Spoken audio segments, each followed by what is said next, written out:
November ಡಿಸೆಂಬರ್ನಲ್ಲಿ ಕೈ ಸರ್ಕಾರ ಪತನ. ಸರ್ಕಾರದ ಬಗ್ಗೆ ಭವಿಷ್ಯ ನುಡಿದ ಶಾಸಕ ಎಂಟಿ ಕೃಷ್ಣಪ್ಪ. 100% ಹೋಗುತ್ತೆ ಸರ್ಕಾರ. ನನ್ನ ಕ್ಷೇತ್ರಕ್ಕೆ ಕಾನೂನು ಕಾಲೇಜು ಕೇಳಿದ್ದಕ್ಕೆ ಕಾಂಗ್ರೆಸ್ ಪಕ್ಷಕ್ಕೆ ಬಾ ಕೊಡ್ತೇನೆ, ಇಲ್ಲ ಅಂದ್ರೆ ಕೊಡೋದಿಲ್ಲ ಎಂದು ಸಿದ್ದರಾಮಯ್ಯ ಅಂದಿದ್ರು. ಆದ್ರೆ ಸಿದ್ದರಾಮಯ್ಯ ಸರ್ಕಾರ ನವೆಂಬರ್ ಅಥವಾ ಡಿಸೆಂಬರ್ ತಿಂಗಳಲ್ಲಿ ಪತನ ಆಗುವುದು ಶತಸಿದ್ಧ ಎಂದು ತುರುವೇಕೆರೆ ಶಾಸಕ ಎಂಟಿ ಕೃಷ್ಣಪ್ಪ ಭವಿಷ್ಯವನ್ನ ನುಡಿದಿದ್ದಾರೆ. ಇದು ಸ್ಟೇಟ್ ಎಕ್ಸ್ಚೇಕರ್, ನೀವು ಕಟ್ಟ ಜಿಎಸ್ಟಿ ದುಡ್ಡು, ಟ್ಯಾಕ್ಸ್ ದುಡ್ಡು ಕೊಡೋಕೆ ಕಾಂಗ್ರೆಸ್ ಹೋಗ್ಬೇಕು. ನಾನು ಕಾಂಗ್ರೆಸ್ ಹೋಗೋ ಪ್ರಶ್ನೆನೇ ಇಲ್ಲ. ದೇವೇಗೌಡ ಕಟ್ಟಿದ ಜನತಾದಳ ಪಾರ್ಟಿ, ರೈತರ ಪಾರ್ಟಿ, ರೊಟ್ಟಿ ತಿನ್ ಕಟ್ಟಿದ ಪಾರ್ಟಿ. ರೆಡ್ಡಿ ಅವರೇ, ನಾವು ಹೈಟೆಕ್ ಪಾರ್ಟಿಗಳಲ್ಲ, ರೊಟ್ಟಿ ತಿನ್ನೋ ಪಾರ್ಟಿ. ಇಲ್ಲೇ ಉಳಿತೀವಿ ಹೊರತು ನಾವು ಕಾಂಗ್ರೆಸ್ ಹೋಗಲ್ಲ. ಕೊಟ್ರಷ್ಟು ಬುಟ್ರಷ್ಟು ಸರ್ಕಾರಗಳು ಹೋಯ್ತವೆ ಬೈತವೆ. ನಾನು ನವೆಂಬರ್ ಡಿಸೆಂಬರ್ಗೆ ಸರ್ಕಾರ ಪತನ ಅಂತ ಹೇಳ್ತೀರಾ? 100% ಹೋಗುತ್ತೆ ಸರ್ಕಾರ. ಕೃಷ್ಣಪ್ಪ ಅವರು ಭವಿಷ್ಯ ಹೇಳ್ತಾ ಇದಾರಲ್ಲ, ಭವಿಷ್ಯ ಕೃಷ್ಣಪ್ಪ ಗೊತ್ತಾಗಿದ್ಯಾ? ಭವಿಷ್ಯ ಅಲ್ಲ, ಅದು ನಡೆಯೋ ವ್ಯವಸ್ಥೆ ಹೇಗೆ ಅಂತ ಅದನ್ನ ಆಮೇಲೆ ಹೇಳ್ತೀವಿ, ಈಗ ಬೇಡ. ಹೌದು, ಗುಬ್ಬಿ ತಾಲೂಕಿನ ಸಿಎಸ್ಪುರ ಗ್ರಾಮದ ಹೊರ ವಲಯದಲ್ಲಿ ನೂತನವಾಗಿ ನಿರ್ಮಿಸಿರುವ ಸರ್ಕಾರಿ ಪ್ರಥಮ ದರ್ಜೆ ಕಾಲೇಜನ್ನ ಶಾಸಕ ಎಂಟಿ ಕೃಷ್ಣಪ್ಪ ಉದ್ಘಾಟಿಸಿದ್ರು.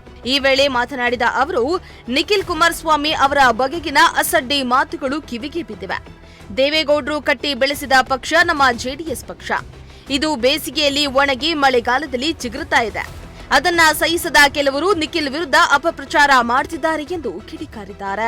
ನೋಡ್ರಿ, ನಿಖಿಲ್ ಕುಮಾರಸ್ವಾಮಿ ಅವರು ದೇವೇಗೌಡ ಕಟ್ಟಿದ ಪಾರ್ಟಿ, ನಾನು ಹೇಳಿದ ರೊಟ್ಟಿ ತಿಂದು ಕಟ್ಟಿರೋ ಪಾರ್ಟಿ ಅಂತ. ರೊಟ್ಟಿ ಮುದ್ದೆ ಇದೇನಾಗಿದೆ, ಬೇಸಿಗೆಯಲ್ಲಿ ಒಣಗ್ತದೆ, ಮಳೆಗಾಲದಲ್ಲಿ ಚಿಗುರ್ತದೆ ಗರಿಕೆ. ಆ ಥರ ನಮ್ಮ ಪಾರ್ಟಿ. ದೇವೇಗೌಡರು ವಯಸ್ಸಾಗಿದೆ, ಕುಮಾರ ಸೆಂಟ್ರಲ್ ಮಿನಿಸ್ಟರ್ ಆಗಿದ್ದಾರೆ. ಪಾರ್ಟಿ ಒಬ್ರು ಕಟ್ಟಬೇಕಲ್ಲ, ಅದಕ್ಕೆ ಜವಾಬ್ದಾರಿ ಕೊಟ್ಟಿದ್ದಾರೆ. ಅವರು ಎಲ್ಲ ಕಡೆ ಟೂರ್ ಮಾಡಿ ಇವತ್ತು ಪಾರ್ಟಿ ಕರೆದಾರೆ. ಮೊನ್ನೆ ಗುರುವಾರ ನಮ್ಮಲ್ಲೂ ಬಂದಿದ್ರು, ತುಂಬ ಕ್ರೌಡ್ ಇತ್ತು. ಕಾರ್ಯಕರ್ತರ ಉದ್ದೇಶಿ ಪಕ್ಷ ಉಳಿಸ್ಕೋಬೇಕು ಅಂತ ಪಾರ್ಟಿ ಕಟ್ತಾ ಇದ್ದಾರೆ. ಅದಕ್ಕೆ ನಾವು ಸ್ವಾಗತ ಮಾಡ್ತೀವಿ, ಎನ್ಕರೇಜ್ ಮಾಡ್ತೀವಿ. ಇನ್ನು ಹೇಮಾವತಿ ವಿಚಾರವಾಗಿ ಮಾತನಾಡಿದ ಅವರು, ರಾಜಣ್ಣ ಅವರಿಗೆ ಶುಭಾಶಯ ಕೋರಲು ಹೋದಾಗ ಎಸ್ಪಿ ಅಶೋಕ್ ಗಾಬರಿಯಿಂದ ಹೇಮಾವತಿ ಬಗ್ಗೆ ಹೋರಾಟ ಏನಾದ್ರೂ ಮಾಡ್ತೀರಾ ಅಂತ ಕೇಳಿದ್ರು. ಅದಕ್ಕೆ ನಾನು ಇಲ್ಲ, ನಾನು ಬಂದಿರೋದು ಶುಭಾಶಯ ಕೋರಲು. ಒಂದ್ ವೇಳೆ ಹೋರಾಟ ಮಾಡುವ ಅಗತ್ಯ ಬಿದ್ರೆ ಎಲ್ಲರೂ ಸೇರಿ ಸಭೆ ಮಾಡಿ ಮಾಹಿತಿಯನ್ನ ಕೊಟ್ಟು ಹೋರಾಟ ಮಾಡ್ತೇವೆ ಎಂದಿದ್ದಾರೆ. ಎಸ್ಪಿ ಅವ್ರು ಹೇಳಿದ್ರು, ಇವತ್ತ ಎಸ್ಪಿ ಬಂದಿದ್ರು.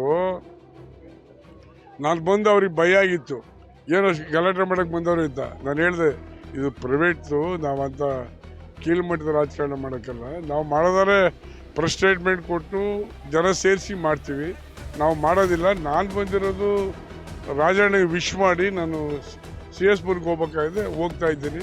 ಕಾಲೇಜ್ ಬಿಲ್ಡಿಂಗನ್ನು ಉದ್ಘಾಟನೆ ಮಾಡಬೇಕು ಅಂತ ಹೇಳಿ ಬಂದಿದ್ದೀನಿ.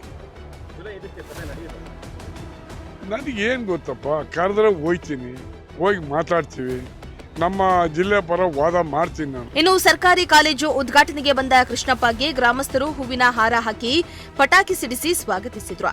ಈ ವೇಳೆ ಜೆಡಿಎಸ್ನ ಅನೇಕ ಮುಖಂಡರು ಹಾಗೂ ಗ್ರಾಮಸ್ಥರು ಉಪಸ್ಥಿತರಿದ್ದರು. ದೇವರಾಜು, ಪ್ರಜಾಶಕ್ತಿ ಟಿವಿ, ಗುಬ್ಬಿ.